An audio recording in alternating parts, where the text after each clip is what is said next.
Tractor labour म्हणून काम केलं. एक पुण्यावरून वेटर म्हणून आलो तुम्ही इथं.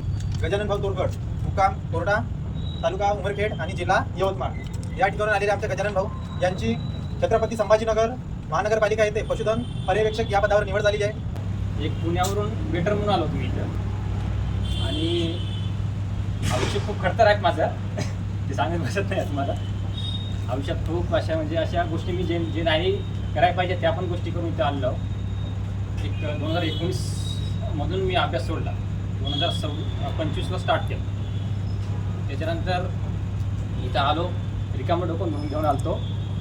स्पर्धा परीक्षेचा अभ्यास केला.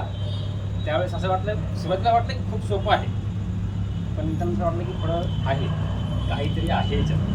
आणि अभ्यास आज इंग्लिश नाही. मी शाळेत गेलो, खिचडी खायपुरता गेलो. सकाळी खिचडी खालो, दुपारी फराळ. लहानपणापासून शाळा असायची.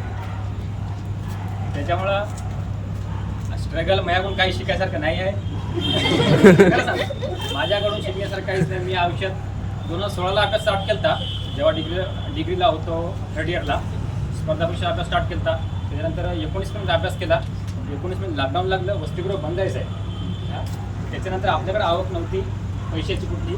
पैशाशिवाय एज्युकेशन होत नाही मित्रांनो, हे खरी गोष्ट आहे. पैशाशिवाय एज्युकेशन होत नाही. आज मी सेटल झालो. मला महिन्याला 10,000 रुपये येत गेले.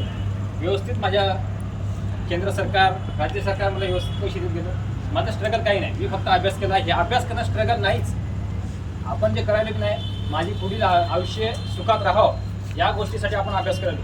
हे स्ट्रगल नाही. स्ट्रगल खरं आहे. तुम्ही काम करा, पुण्यामध्ये जाऊन ट्रॅक्टरवर काम करा. मी जे केलं ते सांगतो बरं. मी जे केलं ते सांगतो. मी स्वतः ट्रॅक्टरवर लेबर म्हणून काम केलं. काही गोष्टी आपल्या मनात लागल्या सर, त्यामुळं अभ्यास स्टार्ट केला. ते कागणे सर म्हणतात बघा, आपला बब्या बब्या म्हणतो नेहमी, एका मिनिटात आयुष्य बदलत नाही, पण एका मिनिटात निर्णय घेतलेला आयुष्य बदलू शकतो. मी 8 घंटे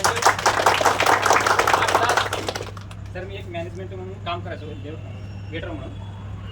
70-80 पोरं माझ्या खाली राहायचे, व्यवस्थित कमवतो. म्हणजे रोज मी 2,000 रुपये कमवायचो. ते कमवता की नाही असा विचार आला मला की काय आपण करायलो. आपली डिग्री झाली, MA झालं, वेटरनरी झाली, तिथं काय करायलो आपण. असा विचार करता करता मनात आलं. तिथला जे मालक होता त्याच्याकडून पेमेंट घेतलं, त्याला न सांगता इथं पळून आला. न सांगता खरी गोष्ट, त्यांना मला फोन करून मी तर ब्लॅकलिस्ट नंबर टाकून दिला. नंतर नाही, आपलं कसं आहे माहिती आहे का, जे आहे पोटात आहे ते पोटात आहे. त्याच्यामुळं माझ्याकडून शिकण्यासारखं तुम्हाला काहीच नाही, पण जे आहो ते आहो. एवढे बोलून संपतो.